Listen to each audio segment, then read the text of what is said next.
Puisque les travaux sont ouverts, donc nous allons d'emblée entrer sur le croisement des points de vue, puisque ce colloque se situe sur la thématique des solidarités, mais sur deux axes, l'axe interterritorial et l'axe intergénérationnel. Donc nous allons entendre Madame Nebo sur l'axe interterritorial, donc à travers l'agenda interlocal et Hans Darley. Ensuite, le docteur Michel Yoyo sur l'axe intergénérationnel, donc discours, donc intergénérationnel, et Élodie Pardon sur, avec la vision jeune.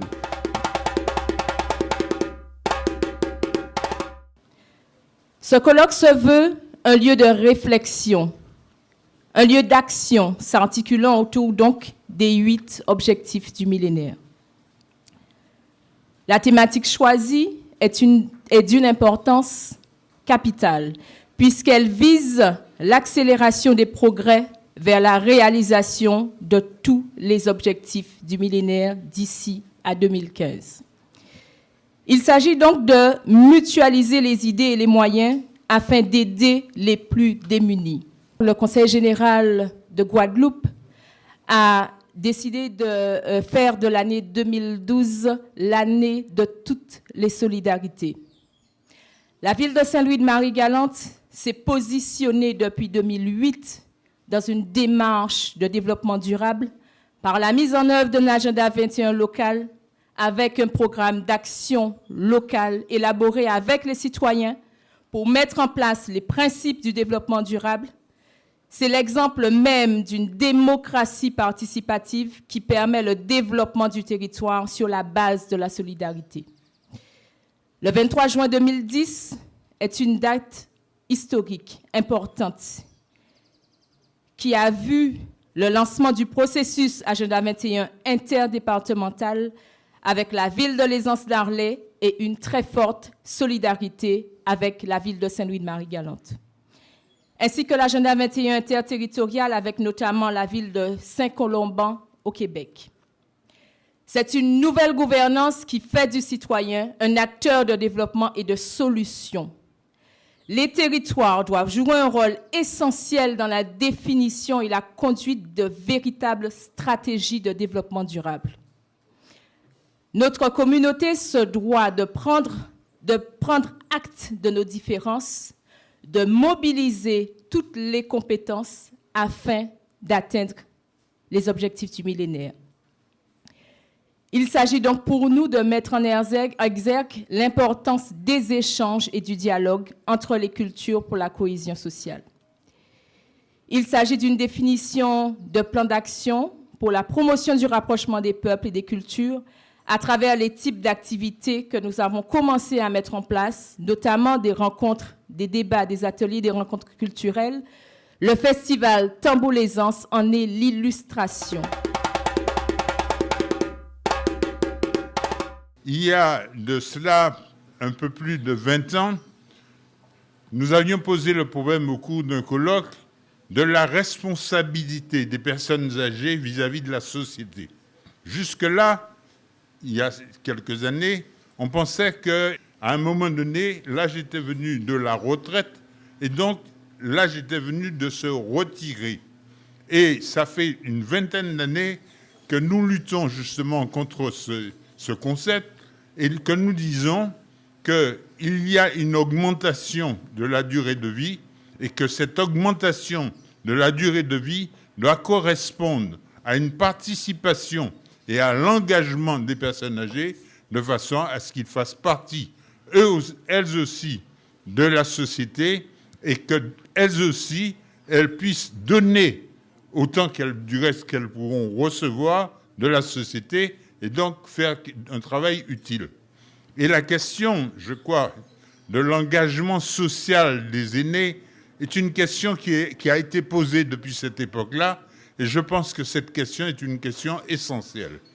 Question essentielle parce que nous ne pourrons vivre dorénavant dans le monde que si justement nous avons à la fois, et nous allons revenir dessus probablement dans l'atelier, à la fois que nous ayons un dialogue entre les générations, et non seulement que nous ayons un dialogue entre les générations, mais que nous ayons des échanges et que nous aboutissions sur un certain nombre de questions, que nous aboutissions à des consensus. Si on ne veut pas de divorce entre les générations, il est absolument nécessaire, fondamental, de créer les conditions du dialogue, de créer les conditions de l'échange, de faire en sorte que les générations puissent coexister.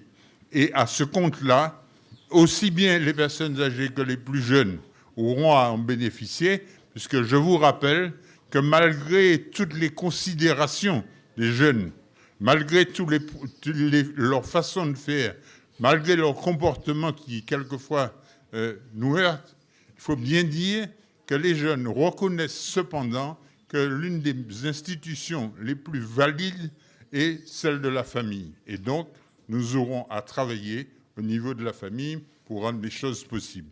Alors, je vous remercie et j'espère qu'on travaillera ensemble.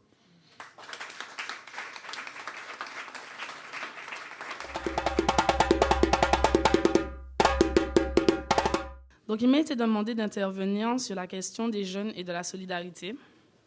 Il faut savoir que pour nous, les jeunes, la définition du mot solidarité se résume à l'entraide, à aider l'autre, ou bien comme on dit dans la religion, aider son prochain.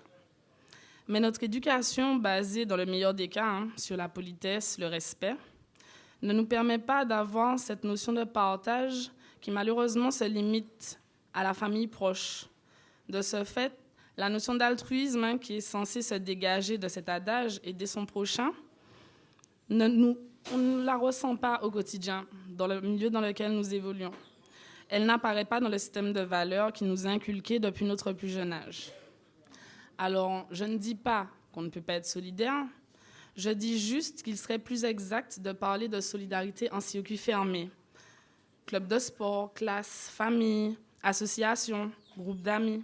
Notre éducation nous pousse à être dans un système d'individualisme.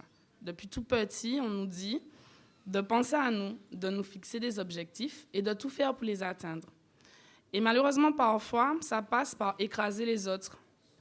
Cela ne permet pas justement de faire la solidarité rentrer dans notre mode de fonctionnement, dans notre mode d'agissement.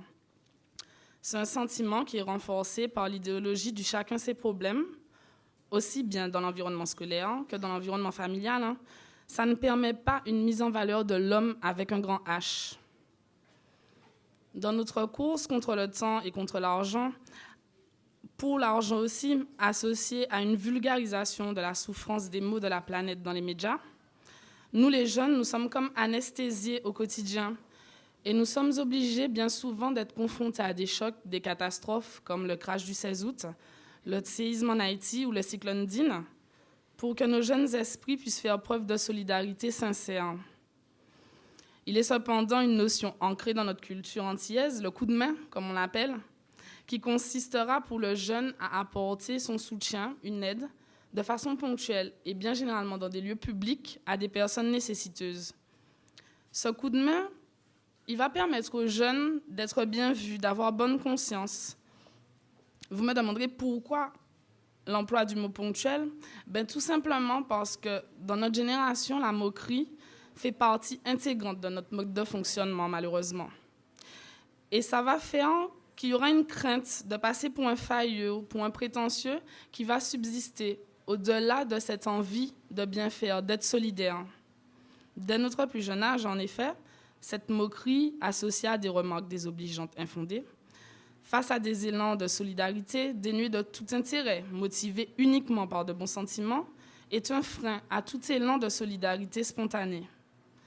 Alors, ça montre surtout qu'il y a une faille dans l'éducation de base, parce que les enfants, finalement, ne se rendent même pas compte de la place que la solidarité est censée avoir dans leur quotidien. Cela se répercute sur leur comportement d'adolescents et par la suite de jeunes adultes. Mais nous sommes aussi ici pour parler de développement durable. Mais vous, adultes, vous êtes-vous déjà posé ne serait-ce qu'une fois la question « Que savons-nous, jeunes, de ce développement durable ?» Pour beaucoup de jeunes, il s'agit d'un concept relatif à l'écologie et à l'environnement uniquement. En fait, seule une minorité de jeunes s'intéressent aux politiques quelles qu'elles soient. Il faut le savoir, c'est une vérité qui n'est pas forcément positive, mais c'est un état de fait. Pour qu'une information soit diffusée, mesdames, messieurs, il faut qu'elle soit accessible à tous, mais avant tout compréhensible par tous. Le problème qui se pose, c'est que chacun voit midi à sa porte. Alors ne parlez pas aux jeunes de gaspillage, parce qu'ils vous diront que les enfants qui meurent de faim dans le monde, ils n'y peuvent rien. Ne leur parlez pas d'économie d'énergie, ils vous répondront que d'ici la fin du monde, ils seront déjà morts, que ça ne les concerne pas. Face à ce constat, on se rend bien compte qu'il est difficile à l'heure actuelle de se sentir concerné par les politiques de développement durable et par la solidarité. Se pose alors la question de la préparation de la jeunesse actuelle et des générations futures, a fortiori, à prendre leurs responsabilités dans le devenir de la planète, tant au niveau économique, social, mais aussi et surtout environnemental. La première chose à faire serait de nous impliquer en amont, nous consulter, nous expliquer le pourquoi, le comment, et surtout de faire prendre conscience que tout acte porte à conséquence. Mesdames, Messieurs, en conclusion, sachez que nous, jeunes, nous sommes les acteurs de demain, mais vous, tous ici présents, vous êtes les laboureurs du terrain dont nous hériterons pour faire pousser les projets que récolteront les générations futures.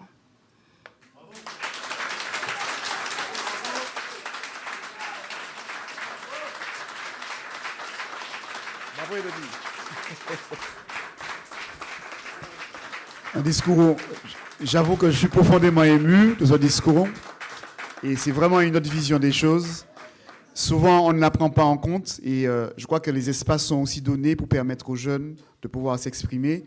Et quand on dit souvent à l'ONG, quand on fait la Journée internationale de la jeunesse, il n'est pas question de nous il n'est pas question pour nous de faire pour les jeunes, mais faire avec eux. Je crois que c'est un véritable exemple et une démonstration de ce que nous pouvons faire en écoutant simplement les jeunes et en prenant en compte ce qu'ils veulent pour aussi les accompagner. Et c'est notre rôle aussi en tant qu'organisation d'accompagner ces propos, d'accompagner les actes, et nous le faisons aisément.